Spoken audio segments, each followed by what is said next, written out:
پر کچھ بھی اختیار رکھتا ہو. اگر اللہ عیسیٰ کو، اس کی ماں مریم کو اور کائنات میں سارے انسانوں کو ہلاک کرنا چاہے تو کون ہے جو اللہ کو روک سکتا ہو؟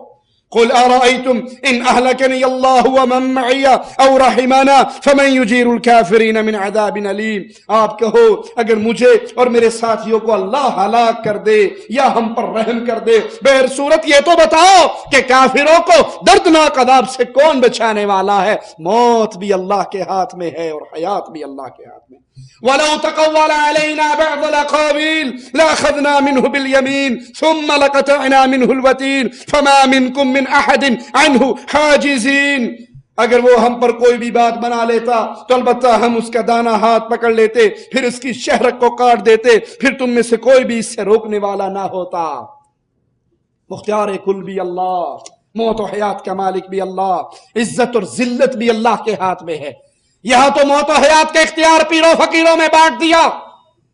اپنے پیر کی قوالی کہتے ہوئے قوال کہتا ہے، آپ چاہو قم بیزنی کا ماحول بنا سکتے ہو، آپ چاہو تو مردوں کو پھر جلا سکتے ہو، مردوں کو زندہ کر سکتے ہو. قم بیزنی، میرے حکم سے کھڑے ہو جاؤ، مردہ زندہ ہو کر کھڑا ہو جائے. یہ سارا اختیار آپ کے ہاتھ میں ہے.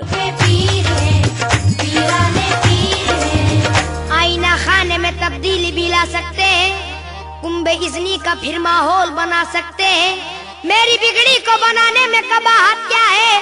آپ کر چاہے تو مردوں کو جلا سکتے ہیں. پیروں کے پیر ہیں، پیرانے پیر ہیں. عزت اور ذلت اللہ کے ہاتھ میں ہے. قل اللہم مالک الملک تؤتی الملک من تشاء وتنزع الملک ممن تشاء وتعز من تشاء وتذل من تشاء بیدک الخیر. آپ کہو اے میرے معبود، اے تمام جہان کے مالک، تو جسے چاہے بادشاہی دے، جس سے چاہے چھین لے، جسے چاہے عزت دے، جسے چاہے ذلت دے. تیرے ہاتھ میں سب بھلائیاں ہیں. بادشاہی دینے والا بھی اللہ، حکومتیں دینے والا بھی اللہ. پیروں فقیروں کے ہاتھ میں بادشاہی بانٹنا نہیں، کسی بابے کے ہاتھ میں اس کے ڈنڈے کھا کر حکومتیں ملنا نہیں ہے، بلکہ اللہ جس کو چاہتا ہے بادشاہت دنیا کی دے دیتا ہے اور جس سے چاہتا ہے چھین لیتا ہے. بخش دینے والا، عذاب دینے والا یہ بھی اللہ ہے، جس کو چاہے معاف کر دے، جس کو چاہے عذاب دے دے. للہ ما فی السماوات وما فی الارض وان تبدوا ما فی انفسکم او تخفوه یحاسبکم به اللہ فیغفر لمن یشاء ویعذب من یشاء واللہ علی کل شیء قدیر. آسمان اور زمین کی ہر چیز اللہ کی ملکیت ہے. تمہارے دلوں میں جو کچھ ہے تم اسے ظاہر کرو یا چھپاؤ، اس کا حساب اللہ تم سے لے گا. پھر جسے چاہے بخش دے اور جسے چاہے سزا دے دے. اللہ ہر چیز پر قادر ہے. وَلِلَّهِ مُلْكُ السَّمَاوَاتِ وَالْأَرْضِ يَغْفِرُ لِمَنْ يَشَاءُ وَيُعَذِّبُ مَنْ يَشَاءُ وَكَانَ اللَّهُ غَفُورًا رَحِيمًا. زمین و آسمان کی بادشاہت اللہ ہی کے لیے، جسے چاہے بخشے اور جسے چاہے عذاب کرے. اللہ بڑا بخشنے والا اور مہربان ہے. مگر افسوس، عذاب دینا اور نجات دینا یہ اللہ کے لیے خاص تھا.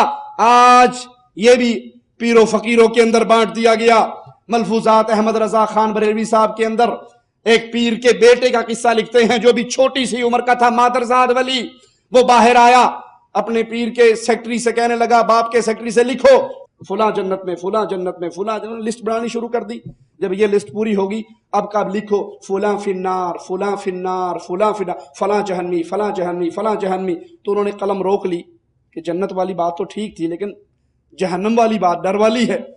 تو کہا لکھو. اس نے پھر بھی نہ لکھا. کہا انت فی النار، اب تو بھی جہنم میں جائے، تو بھی آگ میں جائے گا.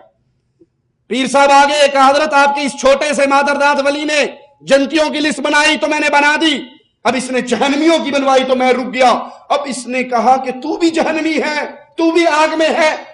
تو وہ پیر صاحب نے پوچھا اس نے کیا کہا تھا، انت فی النار کہا تھا یا انت فی جہنم کہا تھا؟ کہا نہیں، اس نے انت فی النار کہا تھا. کہا جو اس کے منہ سے نکلا ہے میں اس کو نہیں موڑ سکتا.